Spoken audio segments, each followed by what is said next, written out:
specifically what Donald Trump wants to change for next time. What are your warnings about 2024? That 2022 will decide whether we have a democracy in 2024. I mean, our ability to protect and defend democracy in 2020 depended entirely on people's integrity on both sides of the aisle, protecting the will of the people, saying no when the president called and said, find me votes, and certifying elections despite threats and violence and challenges to those certification processes. So 2022 is when voters will decide who the players are going to be in 2024, and it's an opportunity for us to be champions of democracy and reject those conspiracy theorists who very clearly would not certify an election they don't agree with.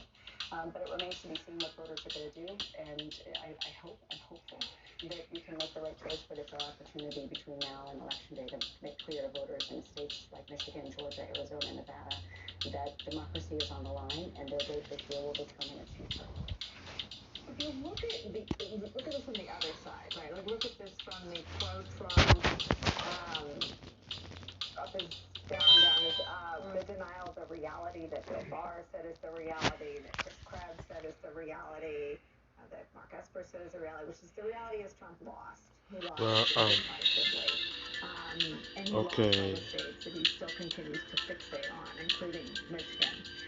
What's alarming is that a White House that could planned infrastructure week, 20 times and never pulled it off, has been successful in installing their allies and adherents of their belief in the lie about election fraud in election offices. They're running them for Secretary of State candidacies. You have a theory about that. It's because it's personal. It's about his personal political well-being in the future. Do you think Democrats recognize just how effective he's been?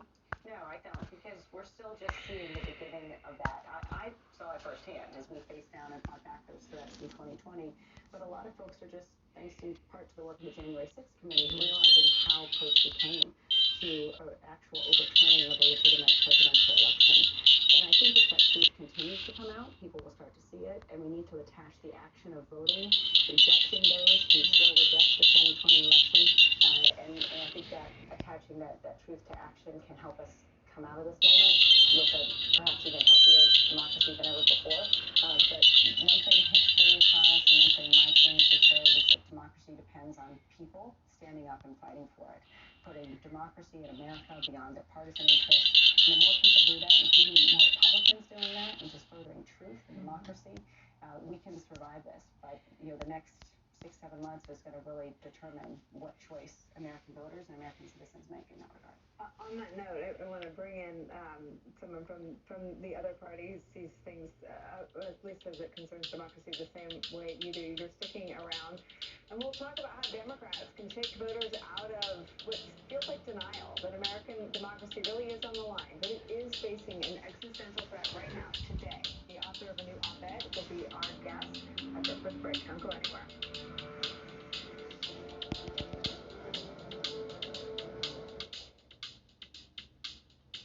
The Benny Field Talking Frog. This is art inspired by real stories of bipolar depression. I just can't.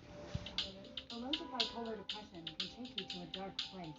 Latuda can make a real difference in your symptoms. Latuda was proven to significantly reduce bipolar depression symptoms, and in clinical studies has no substantial impact on weight.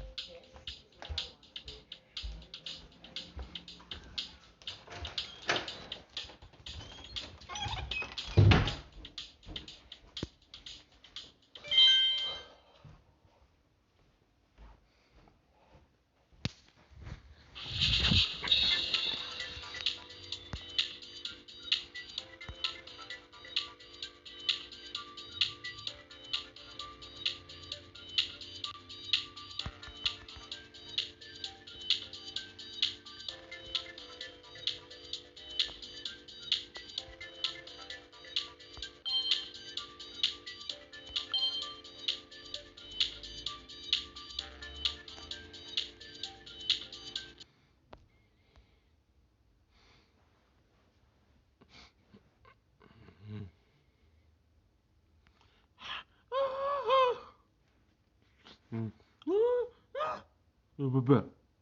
Wait, hold on.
Okay. Now, bigger is more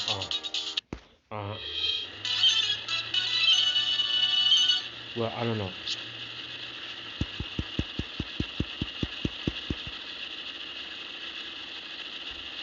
Oh, the bigger is the more it was.